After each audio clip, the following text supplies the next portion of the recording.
Today I'm going over the Justool heavy-duty pneumatic rivet gun. And yeah, this is a screen recording instead of a hands-on shot. Sometimes things don't line up the way you want, so you get this walkthrough instead.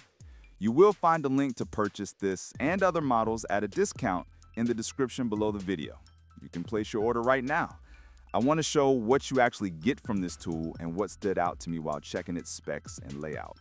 The kit comes with the rivet gun, multiple nose pieces sized for the usual shop standards, and a bottle for hydraulic oil. Did you know that the best discounts on Amazon last only a few hours? That's why I launched 2 channels where I publish the highest discounts on Amazon products in real time every day. Follow the link in the description and subscribe to our Threads and Telegram channels right now to consistently save money on your everyday purchases. The first thing that caught my eye was the claimed pulling force. It's around 3,000 pounds, which is more than enough for most metal repair work, duct installs, brackets, and hardware.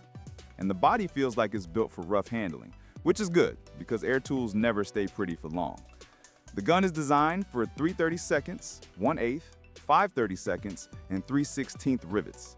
That range covers pretty much anything you do on sheet metal or light structural pieces. The size swaps look simple on paper, with the wrench stored right on the tool. That's handy because losing small wrenches is basically a universal hobby. The air inlet is standard and the tool needs a steady compressor. Nothing huge, but you don't want weak airflow or it stalls. The internal layout uses a hydraulic air design.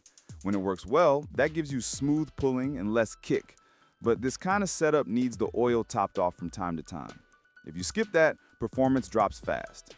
The product looks like it tries to make that maintenance simple, but it's still one more thing to keep in mind if you're used to simpler hand riveters. The weight is on the heavy side. That's normal for high-force pneumatic guns, but you'll feel it in longer jobs. The trigger looks comfortable, but the tool itself won't hide how solid it is. If you plan on holding it overhead a lot, expect some fatigue. The upside is that the added mass reduces vibration and gives a more controlled pull. Noise depends more on your compressor than the gun, but the exhaust setup seems decent. The model includes a catch bottle for spent mandrels. It's not fancy, but better than chasing shrapnel around the shop floor.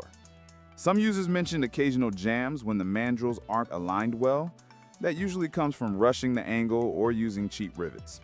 Still something to know. What I like about this model is that it tries to stay practical. No weird shapes, no fragile attachments, no decorative nonsense. Just a heavy tool that pulls rivets hard. The downside is that it doesn't hide its bulk, and the finish feels a bit utilitarian. If you care how a tool looks on the wall, this won't impress you. If you only care about results, you'll probably be fine with it. Running through the interface, the gun has a simple one-finger trigger, and the stroke looks consistent.